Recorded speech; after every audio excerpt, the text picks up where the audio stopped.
Hello, everyone, and thank you for joining us for today's webinar, How Enterprise Technology Impacts Valuation and Investment Strategy. This webinar is presented to you in partnership with Ultra Consultants. You can use the Q&A feature at the bottom of your GoToWebinar toolbar to ask questions. The questions will be monitored, and the presenter will answer as many as possible at the end of today's presentation. This webinar is being recorded, and it will be posted on ACG's website along with the slides from today's presentation. Thank you again for joining us.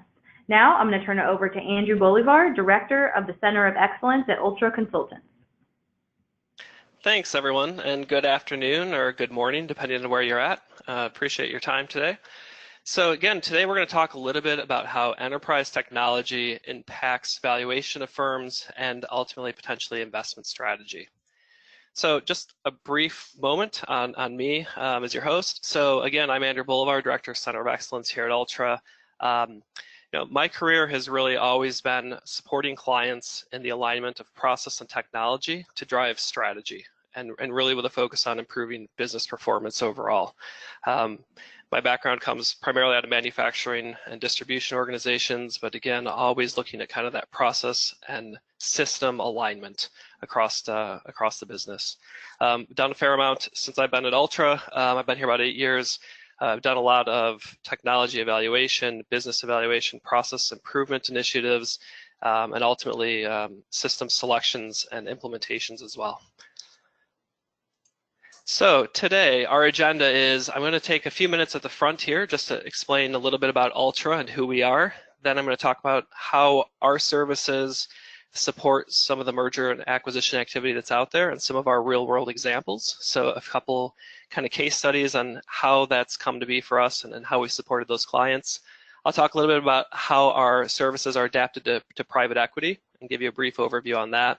And then I want to shift into kind of how we look at process and applications, that enterprise technology, and focus on it during diligence and what that kind of uncovers with some case studies. And then, as noted, we'll do some Q&A at the end if we've got the time.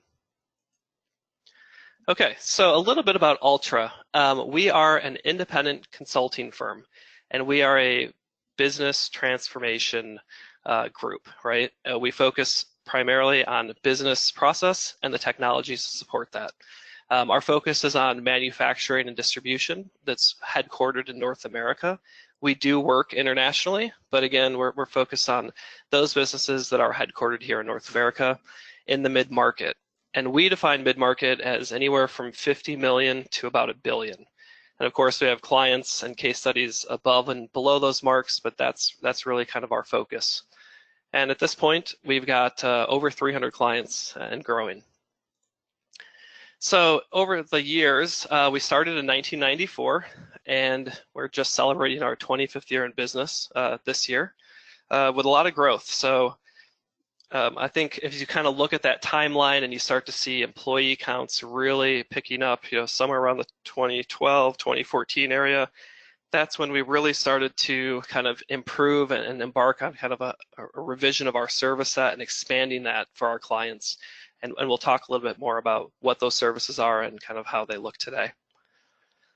But at this point, we are over 400 projects, over 300 clients, and like I said, here for 25 years. So our focus, as I said, we focus on manufacturing and distribution, but that's a very large bucket. So you can kind of get a feel there for the organizations and the different industry sectors that we serve. Obviously do a lot in industrial equipment, a lot in F&B, and a fair amount in consumer and packaged goods. So we tend to see a constant kind of string of business in those areas, but as you can see, we get outside of those as well. In terms of the breakdown in revenue, I mentioned the 50 million up to 100 billion. Naturally, when we started in 94, we dealt with a handful of clients certainly under that $50 million mark. So historically, looking back over the entirety of the business, we have a good track record in that smaller space, and we continue to pursue it selectively. From there, we've got about a third up around to the 200 million mark, and then about a third going above and beyond that. So some clients to give you a sense of who we're serving in these sectors. There may be a couple names up here that are familiar, hopefully to folks on the phone. Ipsen, New Balance, Fanatics, Winnebago. Those are a couple that pop out. Most of the food and beverage clients are recognizable, but again, we're serving a broad array of industries in the manufacturing space. So what are we doing here? We are an independent partner. So I mentioned that we are a transformation organization, right? And there's a few ways that we support transformation of our clients. One is through processes and or systems, right? So how do we merge these two to improve that business? Now, to be clear, we are an independent organization. So Ultra Consultants does not sell or have reseller agreements with any of the applications or the enterprise applications out there. We don't implement them per se, and that we don't have configuration experts, right? So if you were looking for a specific expertise and a specific application, you would still be looking at an implementation partner to provide that. But what we do is manage relationships with these folks, right? We've got multiple relationships across the vendor space, and we do that through several different ways. One is through contact with them, obviously through our client engagements. We do a lot of vendor briefings, so I and my team have a lot of contact with these different vendors and their applications to understand where their products fit, what those roadmaps are, and how these products potentially fit into our clients and their businesses, right? So we want to make sure that we're aware of the vendor landscape, the capabilities that are out there, and understand when to bring certain applications to the table to address certain business challenges that our clients might be having. And we maintain those relationships with quite a few. So you see here on that list, naturally there's a handful of recognizable names, your Oracles, your SAPs, Microsofts, probably a handful that aren't as recognizable. And then there's also a whole host of implementation solution partners out there, right? These are the folks that can implement these applications and have specific IP and experience in specific verticals. So when we talk about our services, right, how do we bring that kind of together and actually deliver something for our clients? When we look at the transformation lifecycle, we really break it out into these four kind of key components. At the start of everything is what we call business process improvement, but to me, this is really about getting in and understanding the business, right? So how does the business run? How should it be running, right? How do we want it to run in the future? What applications or tools or process changes or business model restructuring, whatever it may be, how do we get from where we are to where we want to be? And then developing a business case, right? Everyone's interested in the return on their investment. So if we're talking about transitioning the organization or restructuring a group or deploying some type of technology, what's the business case for that? And making sure that we're delivering on that. Now, should technology and enterprise technology as a whole be part of that, we take our clients through a whole technology evaluation cycle, right? So what are the appropriate technologies? How do they play together? How do they fit into the broader IT and business strategy? And then how are we going to actually get these projects up and off the ground and these applications inserted into the broader application landscape? And we take our clients all the way through negotiation and project planning. Now, about 80% of the time or so, we continue with our clients through into solution implementation. So if you think about a CRM application or warehouse management, ERP, whatever it may be, we support them through that implementation. We don't displace the vendors. If you think of a implementation provider out there that implements Microsoft CRM or something like that, naturally, they're part of the design conversation, the config conversation, but what we bring to the table is really the expertise around driving the change through the business, right? It's that broader transformation. So configuring the technology is a component of that, but how are we going to restructure? How are we going to manage this project, reduce risk, and take the people component along for the ride, right? Which is the whole component of change management. And that's really our focus on that piece. And then finally, we work with our clients post-technology implementation to continue that improvement journey, right? It doesn't end when these products are live. In many cases, we find that it's just beginning. So we want to make sure that we're there, revisiting kind of the opportunities and the objectives, making sure that we're getting that ROI that we defined in the business case way up at the front of the engagement. So I want to touch just briefly on that current state kind of business review, because it is in many ways kind of the cornerstone of the diligence and the assessment components that I want to talk about in a few moments. And really that current state analysis is a discovery process, right? We're taking that 100,000 foot view of the business that we call a business context, but how do we basically lay out the business functionally, the value streams on, say, a single piece of paper, right? And then from there, we start diving in. And when we look at businesses, we're always looking through the lens of process. So your lead to cash, your design to deploy, source to pay, and so on. Those are what we call integrated processes, but those end-to-end business processes that ultimately drive every business. And as we go through those, we're really looking at business requirements, business systems. How do they intertwine with the processes? How do they talk to one another?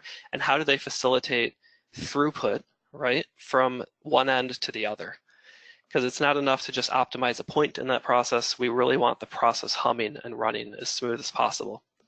And then, as I mentioned, out of those opportunities, it's a matter of alignment. So what's important to the business, what's not, what's going to move us forward in terms of delivering on our strategy or delivering to our customers, and then establishing that business case.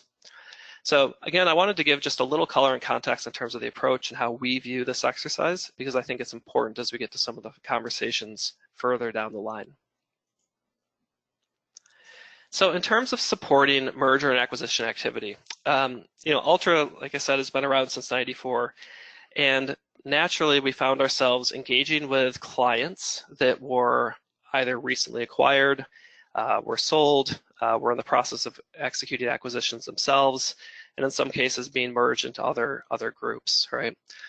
So when we think about that, we're looking at a few things here. We're looking at, like I said, the processes and the systems, but also kind of the people component of these. And I want to take you guys through a couple real world examples that I think will help merge your understanding of what it is we do historically as in terms of how we serve the market and how that came to arrive in a couple M&A related activities. So the first example here I just want to touch on is a heavy duty vehicle repair group, right? This is an organization that's building complex industrial equipment effectively, and then selling that equipment, renting that equipment, leasing it, and also providing service around it. And what we found here was a set of challenges, and what they were looking to do was to effectively merge and consolidate a couple of acquisitions that they had already made and get them running together more effectively. As is common in our experience, looking at an organization that's grown through acquisition, we tend to find disparate systems, right? Different applications in different spots doing the same thing, more or less, and different processes. So we're taking orders, we're serving customers in location A and location B, but we're doing it in fundamentally different ways, right? And how do we unify that, pull that stuff together, optimize processes, look for some synergy, right, and achieve our growth targets? And for this business, that was an ongoing challenge, especially the disparate systems and processes across the different locations. From our perspective, that value really comes through looking at those key components of the processes and the systems, right? So how do we get in there? We want to take a look at the current state. We want to make sure that we've got alignment across the different locations and business process representation across the sites. Part of that is an effort to ensure that the organization understands how things are different across the different sites, but also ensuring that there's ownership, right, in the business as they start to adopt and merge those processes. And really from there, it's just, as I mentioned on the service side, it's understanding the current state, the challenges they're facing, and talking about the future state systems and processes. In this case, they did ultimately need to replace their kind of core enterprise technology or their ERP, right? So we took them through that exercise as well.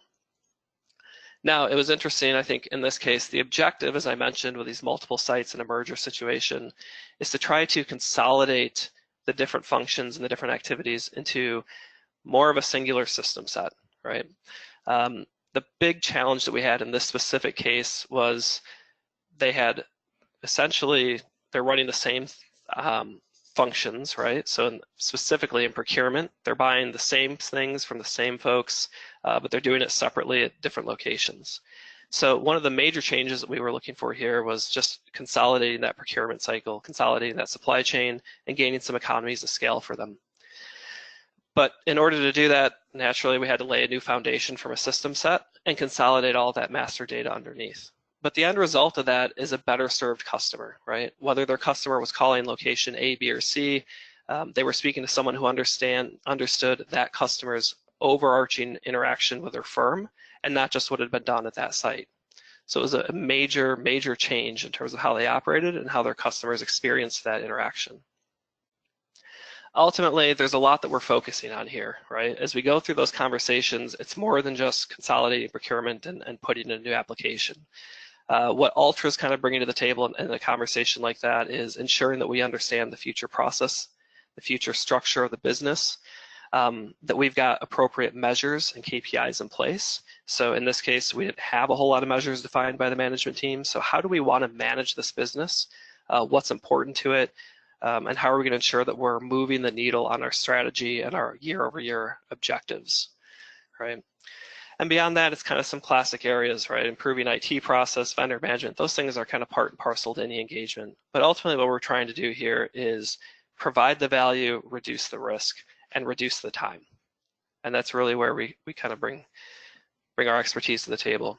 Another example, which is maybe more near and dear to my heart, I was personally involved with this one, was a snack food processor that we were working with. We had gotten engaged, they had multiple sites, we had done the whole process improvement for several years, getting those processes defined and standardized across locations, and then working on the technology side of it. And of course, they were acquired by private equity in the middle of that project. So when we got engaged initially, it was very much an ERP recovery project. They were stumbling and kind of fumbling through an implementation of technology that had been going on or off and on for a couple of years. They weren't sure anymore that the platform was right. They weren't sure that some of the acquisitions made would fit onto that new platform. And they were missing some key functional requirements that weren't there at the beginning of that project. So when we got engaged initially, most of this activity was done pre-sale, right? They had already engaged us, they were owned privately, and we went through kind of that full analysis of the business. And again, in this instance, ultimately we were looking to replace that technology and start to roll that out across their locations across North America. So we'd been going through really working with them to kind of, like I said, standardize process and then deploy that technology. And that's when the transaction occurred, right? So if you look at this kind of high level map, that upper row, right, from correct efficient processes, defining the future state, implementing technology, that was done relatively quickly, at least implemented in that primary location or headquarters, and then the company went up for sale. And that's when the game kind of shifts. So once we got engaged with a private equity firm that came in, the first order of business was to complete the remainder of the rollout. And then we were supporting them and continue to support them to this day as they are acquiring additional companies and adding to that portfolio. And really what we're doing there is providing assessments of potential acquisitions, getting on site, doing that due diligence, doing those assessments, making sure that we understand what all will be involved to basically onboard them effectively to the platform and integrate them into that broader portfolio. And we've continued to do that. I think at this point in time, I want to say that we've evaluated 4 or 5, and we've onboarded, I believe, 2 of those 4 or 5, and the other 3, I believe they chose not to purchase. So what does that look like for us when we're in those engagements? The first is obviously a conversation around strategy, right? What are you trying to do with this potential acquisition? Is it a standalone company? Is it strengthening the portfolio? Do we see commonality in capability in terms of asset or processes across this and other portfolio companies? So step 1 is always understanding what's your plan, right? What are you going to do with this potential acquisition? From there, we go into assessment mode, and it's really those 2 primary prongs of systems and technology and processes, and then bringing that back to kind of summarize and making sure that it's in alignment with your strategy and understanding what those, what it may take to get it in alignment, if that makes sense. And that's where the recommendations come from. At that point, we are providing timelines, different options in terms of approach, different strategies, different budgetary estimates, right? What's it going to take to do what you want to do with this business? This is where I think we're a little bit different. The diligence and that upfront assessment is great. There are many folks who do that. We like to think that we do it quite well. But where things change is in the delivery side, right? So as you saw in our initial set of services for the last 25 years, we've been out there providing ERP and other enterprise technology selection and implementation services. So I think we're in a really good spot to help you guys understand what the objectives are, what the different options are, the costs, and then most importantly, once we're ready to go and pull that trigger, is to jump in and really guide that project, right? Manage that whole engagement, manage the parties involved, and get it from a timeline to a go live date and put a bow on it. So that's a couple examples of past engagements where we've engaged private equity or private equity held, we've handled kind of that M&A activity. We've got quite a few clients out there, as you can see, that are private equity owned or backed and have had different levels of engagement, right, in terms of taking them through those service sets. So let's pivot a little bit and kind of focus on the private equity component, right? At this point, I hope there's an understanding of kind of who Ultra is, what we do, how it applies to maybe adding value, but we want to kind of focus and shift in terms of what we can provide PE specific at the different points in the deal cycle.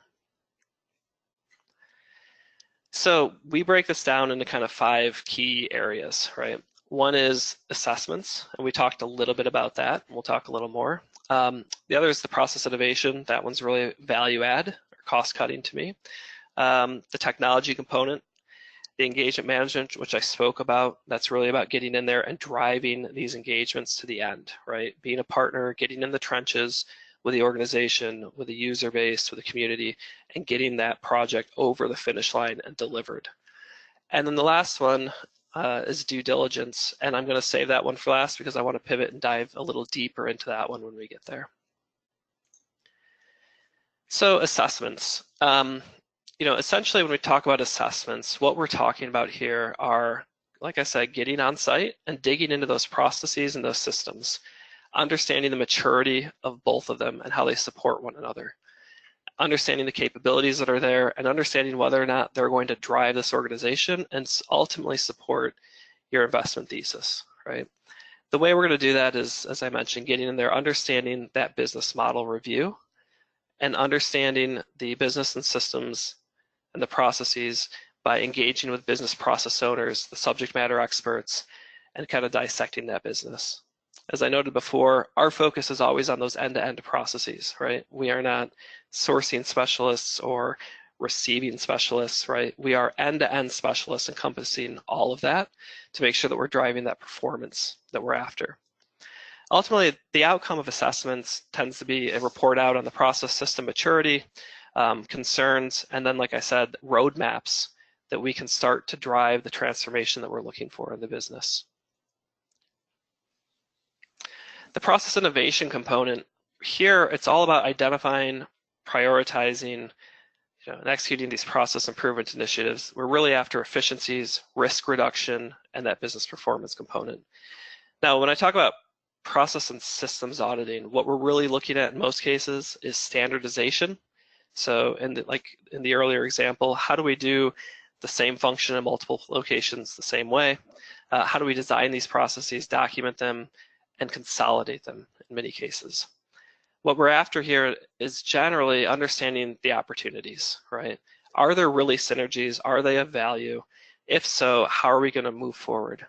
And again, our view on this is always to take it through planning, make sure that we are providing actionable plans, right? Timelines that are real, resource requirements that are real, and making sure that we're delivering value to the business case.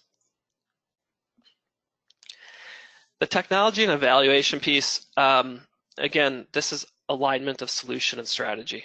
So depending on where that business is going, what technology applies, how do we plug it in, and what fits. And there's a number of things that we go through when we talk about technology evaluation.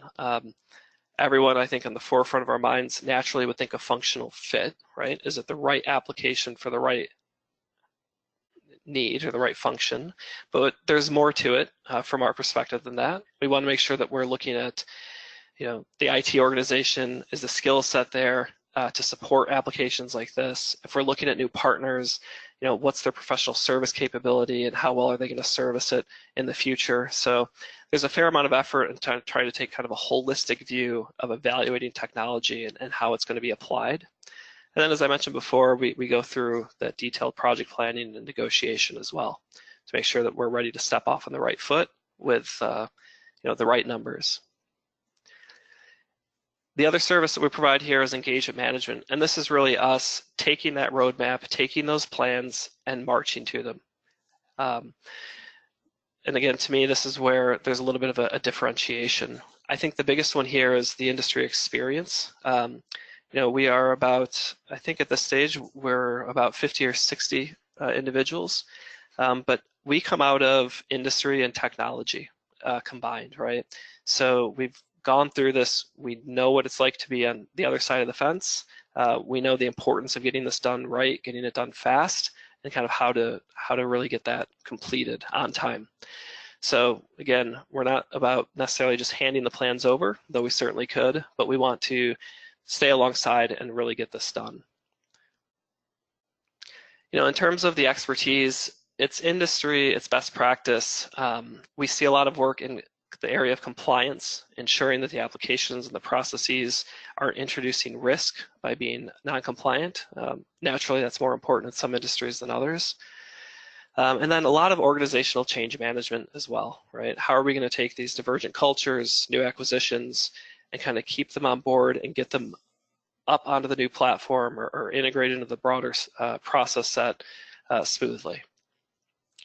And then finally, the due diligence. And now we're going to pivot in a few minutes here and talk a little bit deeper. But when I think of due diligence, we usually think of being somewhere in kind of the middle of the deal cycle. But the reality is we've been successful at getting our, providing some level of diligence earlier and earlier in that conversation.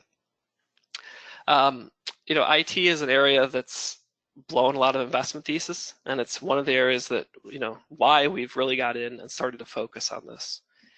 Classic IT diligence generally focuses on kind of those core IT components, right? Networking, infrastructure, security, and that's very important, and it has to be done naturally. But much of that cost, things around hardware, networking, support expense, right? That is there to support the applications that are running the business and the day-to-day operation. And it's important to understand this, right? Because it's expensive. Enterprise technology, especially some of these foundational systems that are really running businesses, are incredibly expensive. So what we want to do is talk about where can we execute diligence and why it's so important. And I touched on it already, but the short answer is IT technology, or enterprise technology rather, is expensive. I think it's important always to consider the applications and the application stack as a primary driver of IT expense, right? Even if the applications are current, modern, capable, driving the business forward successfully, they require day-to-day costs, right, in the form of support for operations, help desks, maintenance contracts with their publishers, all of the hardware networking, kind of the components that make them run, right? That list goes on and on and on. And in many cases, they're driving a significant portion of annual IT cost in some form or fashion. And we see this time and time again as we engage with different clients. So just a couple figures and stats, right? IT spending in our sector, benchmarks generally put it between 1.5% to 3.5%. And of course, there's some that are higher and there's some that are lower, but it gives you a sense for what the overall IT spend is. Now, that's inclusive of contracts, infrastructure. It's everything kind of IT bucketed together.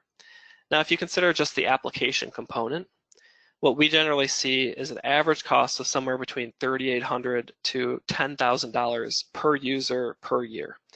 Now, just to be clear, that's not licensing expense exclusively or a subscription service cost exclusively.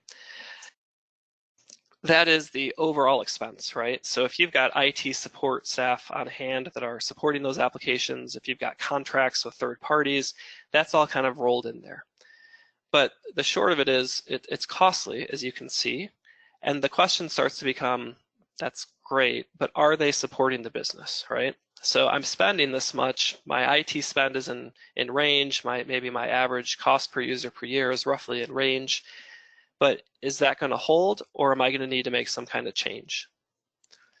Now, when we talk about changing applications, if the applications aren't cutting it for whatever reason, they don't support the business, they're not going to support growth, they're not providing the analytics or the metrics that are required, and now we're talking about changing them, then it's a whole new consideration, right? It's a whole nother caliber of expense that we're potentially talking about here. So just to kind of orient us all to what we're looking at.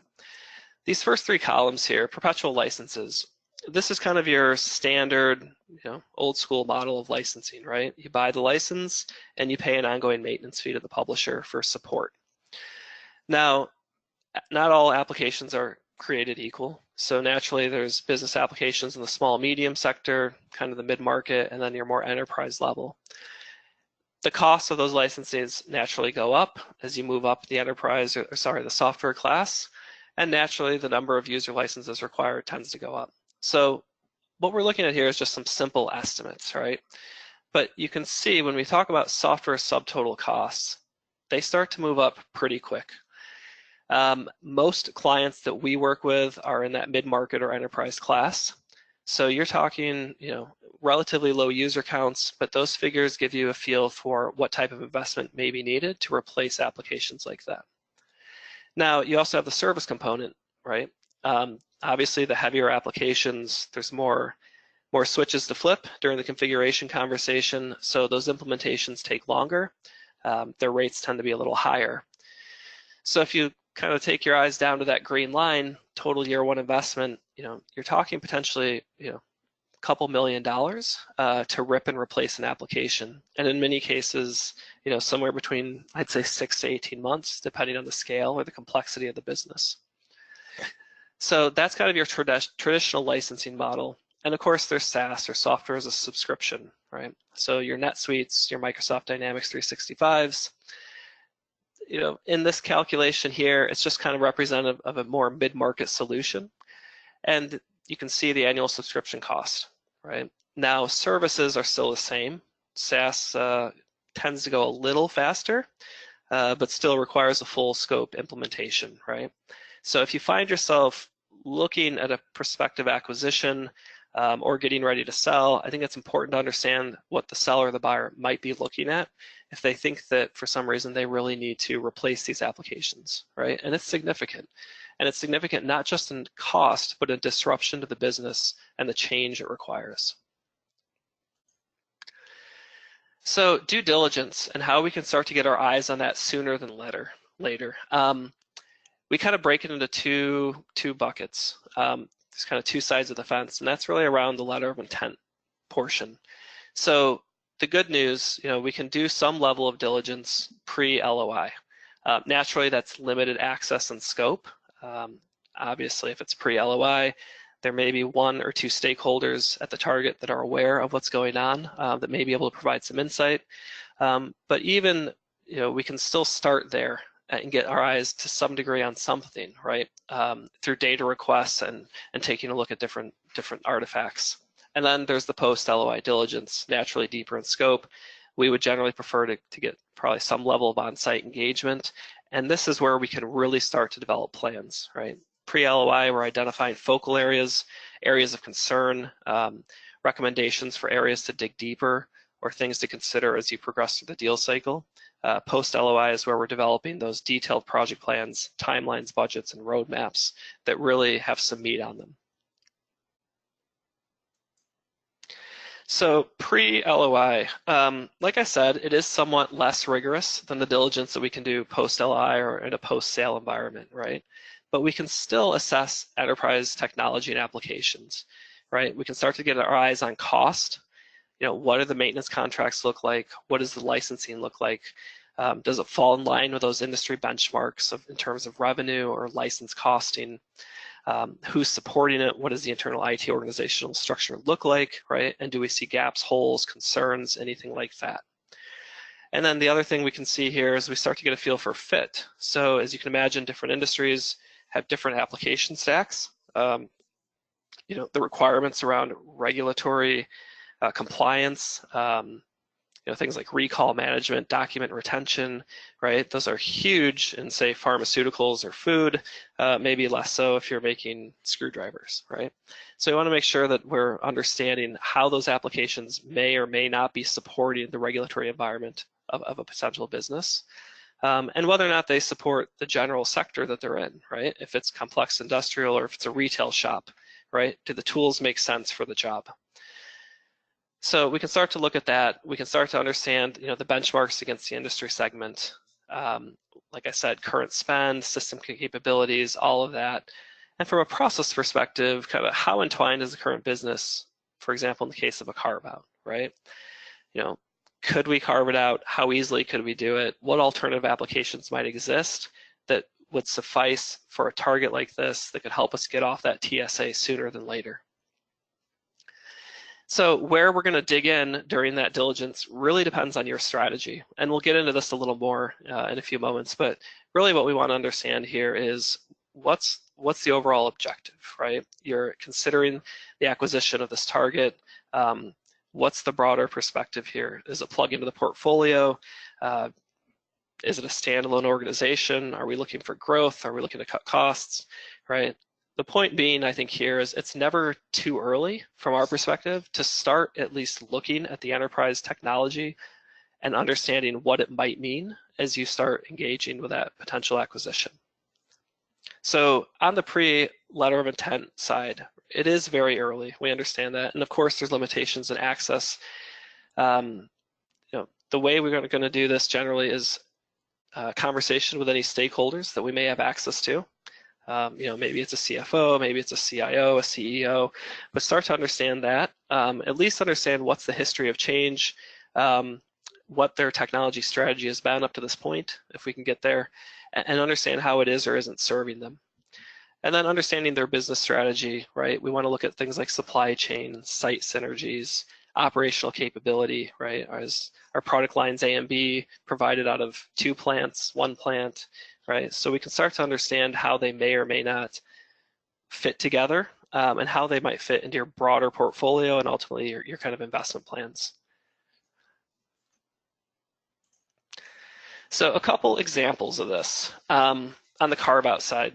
So again, it's a little generic, naturally. We don't want to leave any names, but I want to provide some kind of high-level examples of real-world scenarios. So on the pharmaceutical side, right, we were talking about carving out a pharmaceutical organization from a larger kind of parent company.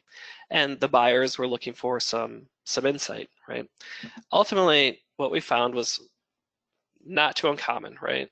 Application stack was oversized. So they're talking about enterprise technology kind of being deployed in a mid-market setting, which naturally drove some significant IT costs. And that was kind of out of alignment even for someone in a industry with high benchmarks like pharma. And we found in this case a couple examples of support contracts that had some holes in them. So we're able to provide some points on where we might tighten those contracts and kind of reduce costs on the support side. Ultimately, it was an interesting conversation with this group, and that what we came to find out was, sure, there were options to rip and replace foundational applications. Naturally, a considerable expense associated with that. The decision was made, to not take on such a costly, disruptive move.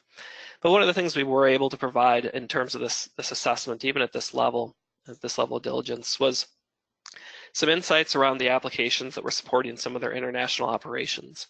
As you can imagine, being in pharmaceutical, crossing national boundaries, crossing trade lines, the regulatory compliance associated with that type of business is extensive. And it come to find out that the applications in use in some of the other geographies were far from supporting regulation in those spaces, right?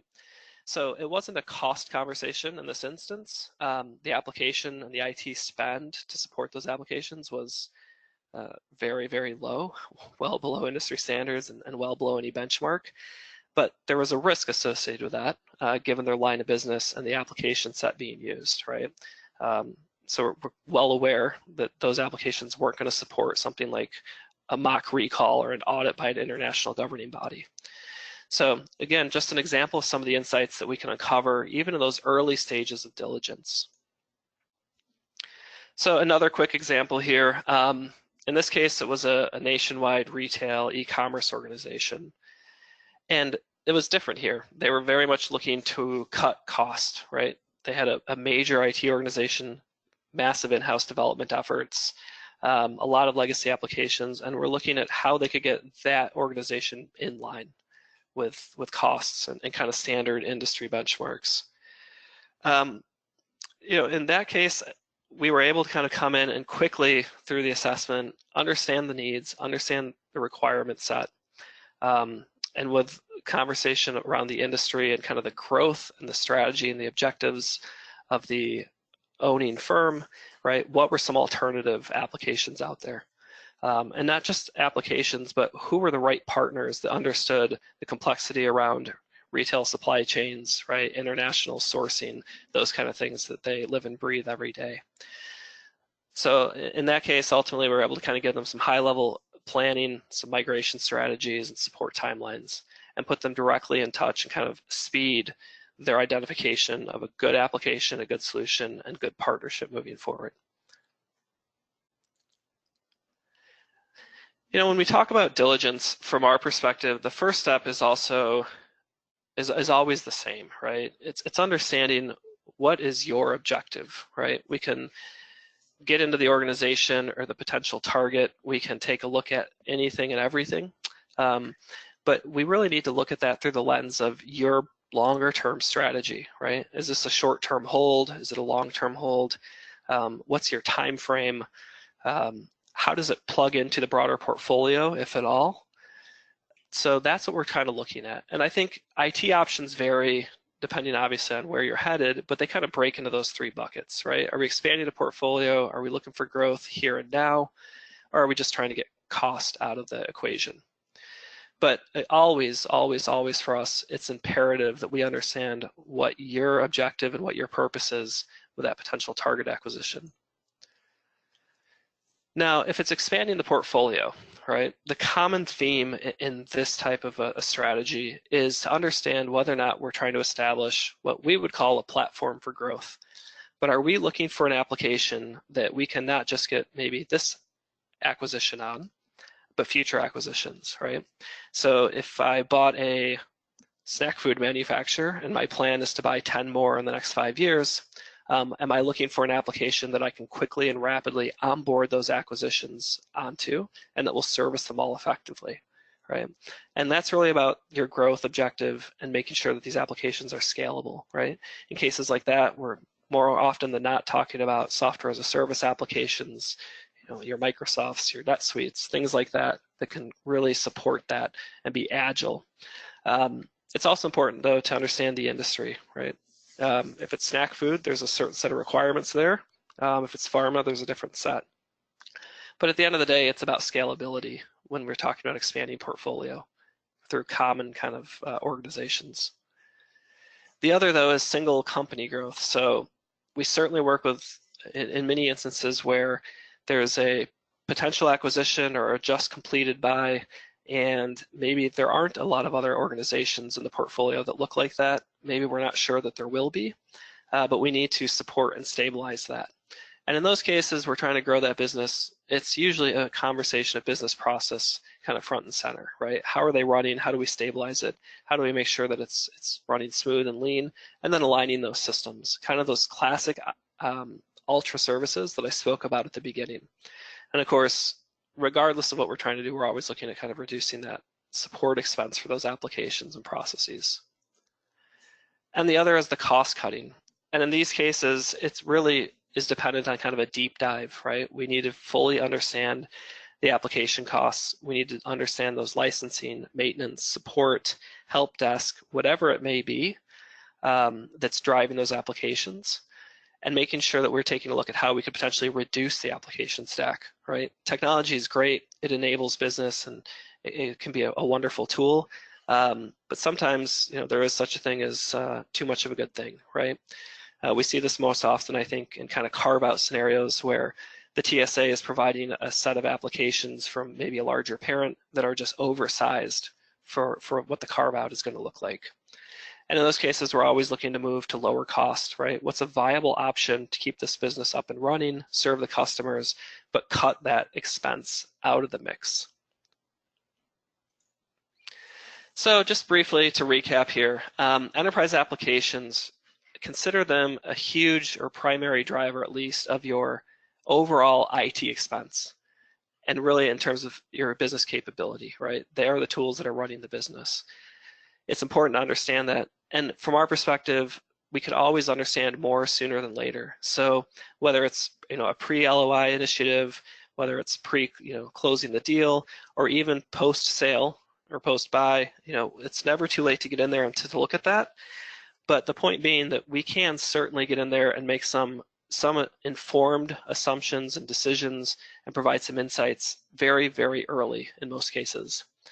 And then finally, it's defining the best options, laying those out and executing them, but making sure that they're aligned with your broader plans. So I hope that everyone found that helpful in terms of how and where we would look at enterprise technology, the potential costs associated with it, and how that can kind of impact your strategy as you're considering, say, a new acquisition. And with that, I'll go ahead and open up to Q&A.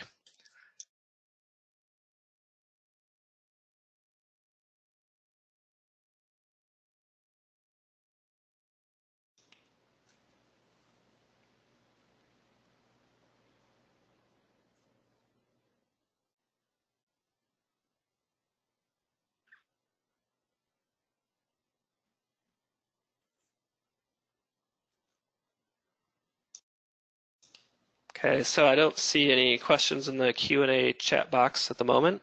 If you wanted to send those in, we can ensure that we get those covered and reviewed and answers promptly put out.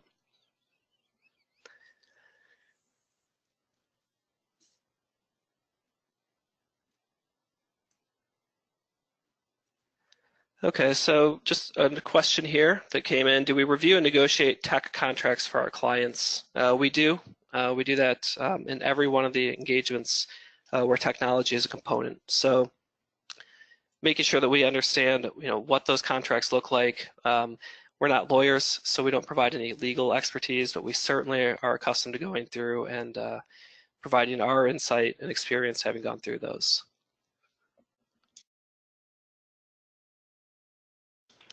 So training, there's a question around who handles training for staff when a new platform is deployed.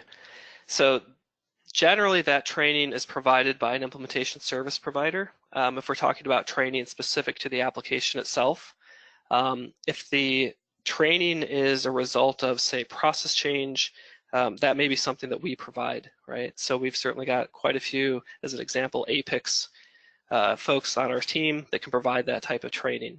So it's a question of what the topic is, but if it's the technology itself, it's generally falling to an implementation service provider who knows that.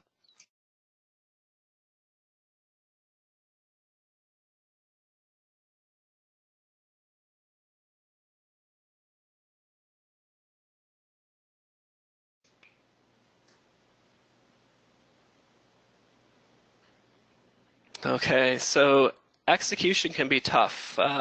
Question is, what are your lessons learned in getting people in an organization to buy into your plan and actually implement? Execution is tough. When you're talking about replacing or changing enterprise technology, the very nature of it is a challenge, right? It touches nearly every corner of the business, and in most cases impacts almost everyone in the business. So our focus on that is a few things. One is to ensure that we are deploying that change management component, which is the people element. And really to us, that's about cataloging the change that's coming and working with the stakeholders to understand who's impacted, right? So we might talk about consolidating purchasing. And on paper, that may look great, but the question becomes who exactly in the organization is impacted, and how are we going to kind of take them through that? Is it training? Is it conversation? Is it ensuring they understand the change in roles and responsibilities? So that's one component, I think, in terms of helping the end user group stay on board with the change, so you don't have kind of mutiny, right, on your hands. The other, though, is really focusing on the leadership of the organization. If there is not alignment and we can't get alignment at the top level, that's a huge red flag. And when I talk about alignment, it's an understanding of what we're doing, why we're doing it, what we're trying to achieve, and ensuring that we've got kind of executive buy-in and support from the business.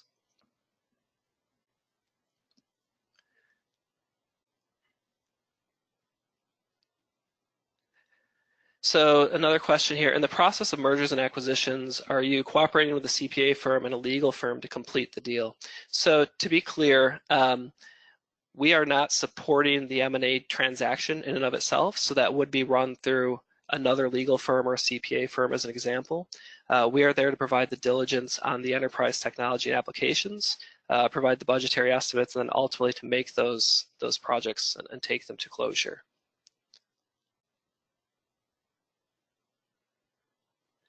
Do we also deal with telecom? That's a good question. So recognizing this is why we might require services at input, do you find that corporate development or deal teams are incorporating these analyses? We don't generally deal with telecom. However, depending on what's happening with the applications and to what degree the telecom may be providing the backbone to support the applications, right, we may be providing input. So, you know, if we're transitioning from, you know, maybe an MPLS to a different network structure, right? What's the bandwidth and throughput? We certainly provide input to those conversations. We can help support them, but we don't generally drive that conversation or that deal.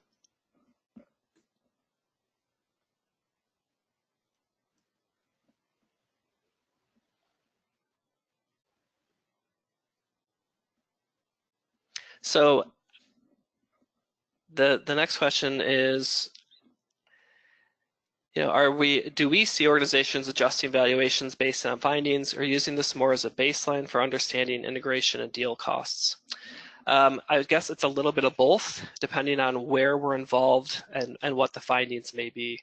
On this, the pre-LOI kind of prospective buyer, they are taking that into account to understand what may transpire post-close.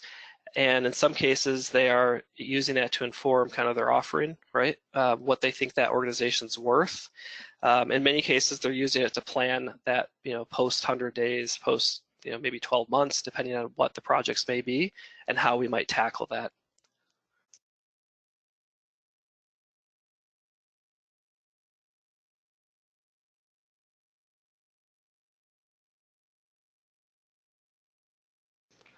Okay, another question was, are our engagements structured as a phased approach where the client can pick, you know, only portions of it, or is it an all or nothing project? We're very flexible in this area.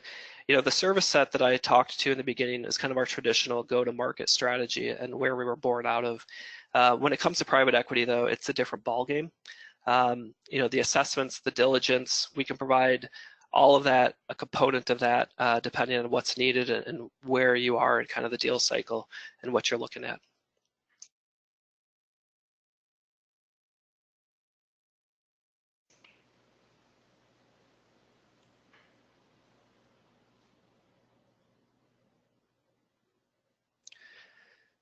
So it looks like the inbound questions have slowed.